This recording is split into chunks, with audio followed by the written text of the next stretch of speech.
Jó estét kívánok a kedves nézőknek. Nolám, mondhatják most önök.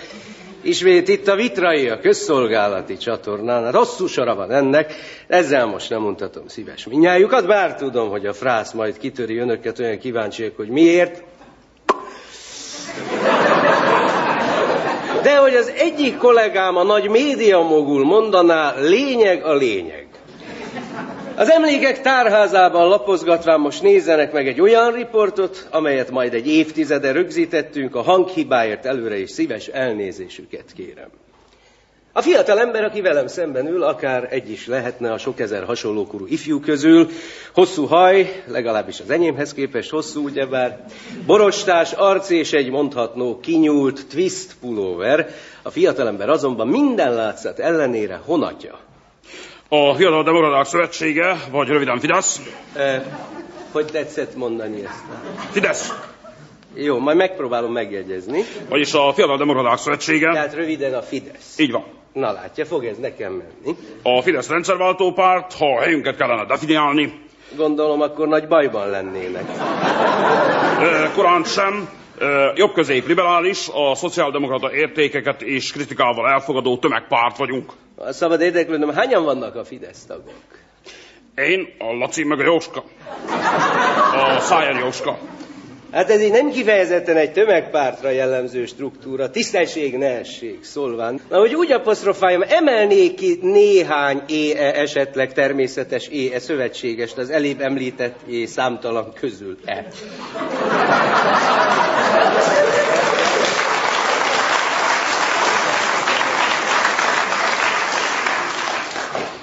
Jelenleg átmenetileg és számunkra is érthetetlen módon ellenzékben vagyunk. Így természetes szövetségesünk, rendszerváltó partnerünk a nagy tudású, tekintélyes közéleti személyiségekből álló és nemzeti elkötelezettségű SZDSZ. Nolám, mondhatnók úgy, hogy összenő, ami összetartozik? Mondhatnók, de nem mondjuk.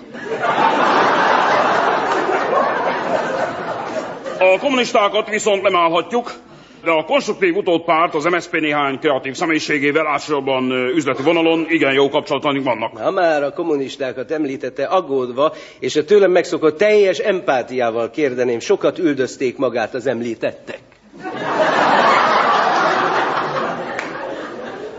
Rengeteget. Mivel sejtették, hogy a szüleim bányatulajdonosok lesznek, alig akartak felvenni az egyetemre, azután meg száműztek. Nem, de már Rodostóba, ugye? Nem, Oxfordba. Ott voltam gályarab. Na de az albioni megpróbáltatások után térnék vissza az úgymond hazai pályákra. Mi a vélemény az első demokratikusan megválasztott kormányunkról és a mostani kormánypártokról? A szerkesztő úr nyilvános sunyi és opportunista MDF-re, meg a szalonképtelen kisgazdákra gondol. Merek én ilyesmire gondolni? Ne kerteljünk, a Fiatal Demokraták Szövetsége, röviden Fidesz, ezekkel még akkor se lépne koalícióra, ha kanibálok közé keverednénk, és a forróvizes kondérba már belelógna valamelyik Fidesz vezető kislábúja, mondjuk a Fodor Gáboré.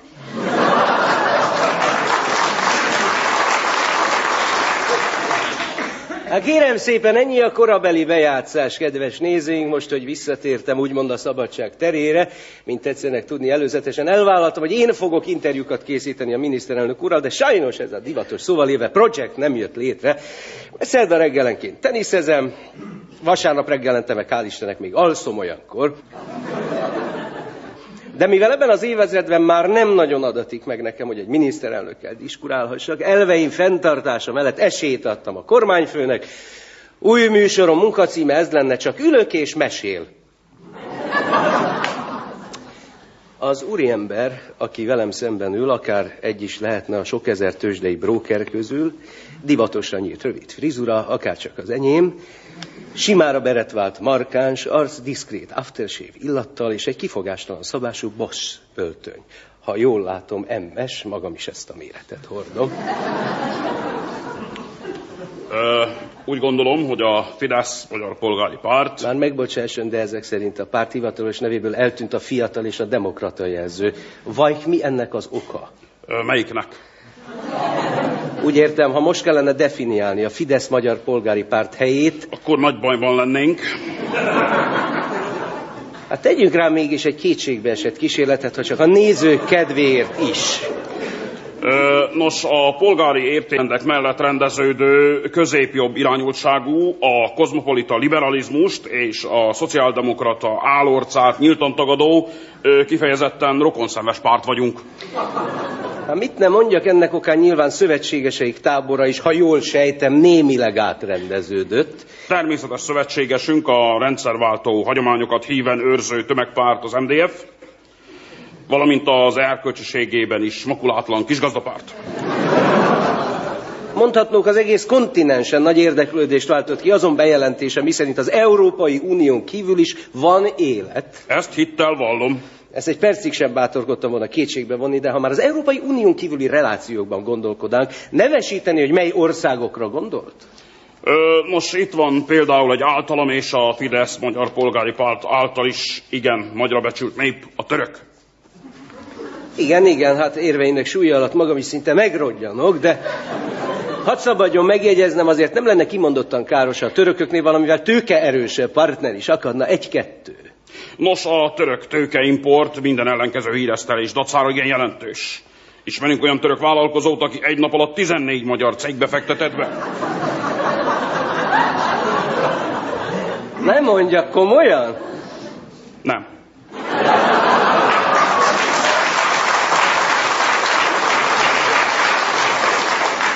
Hát érjünk vissza a hazai vizekre. Nagy érdeklődést váltott ki az ön által vázolt családmodell, ugye 3 gyerek, 3 szoba, 4 kerék. Az az igazság, elszámoltam magam, azóta már 4 gyermekem van. Azt gondoltam, hogy a szobaszámot vétette el. Nem, az a Torgyán miniszter úr.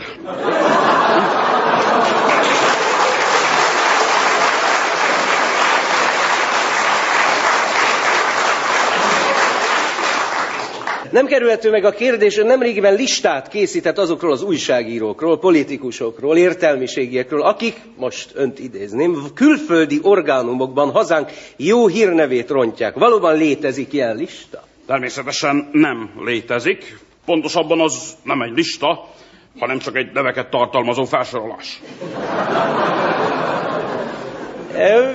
Nem, mint a különösebben érdekelne, de megkérdezhetem, hogy én is rajta vagyok azon a listán? Hogy hívják?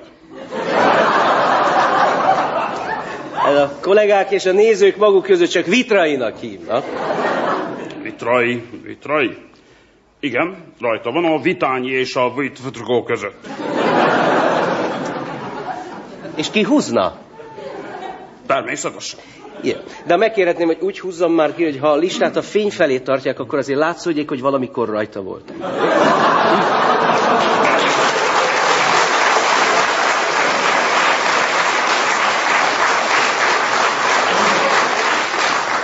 Nos, azt mondják, ön és pártja is nagyot változott, egyesek szerint köpönyeget fordított. Nézze, mi leváltottuk az előző rendszert, majd a polgárok igényei szerint változtattunk stílusunkon. A cél szentesíti az eszközeimet. Ha akarok, önhöz lassulok és beszélhetek magával a maga hangján. Egyelőre nem mi alkalmazkodunk a médiákhoz, hanem azok mi hozzánk. Apropó média, mondja, meddig tart még ez a, most egy vezető ideológusokat idézem, média hidegháború? Ilyen háborúról én nem tudok, mert különben már régen megnyertem volna. Azért számunkra, újságírók számára kifejezetten jó érzés, hogy önök nem kívánják a maguk képére formálni a sajtót. A média megőrizheti függetlenségét, különösen megnyugtató ez az én korosztályom számára, amelyik az újságíráson kívül máshoz már nem nagyon ért. Most az ön korosztályára is gondoltunk, maga például bármikor elmehet Gyesre.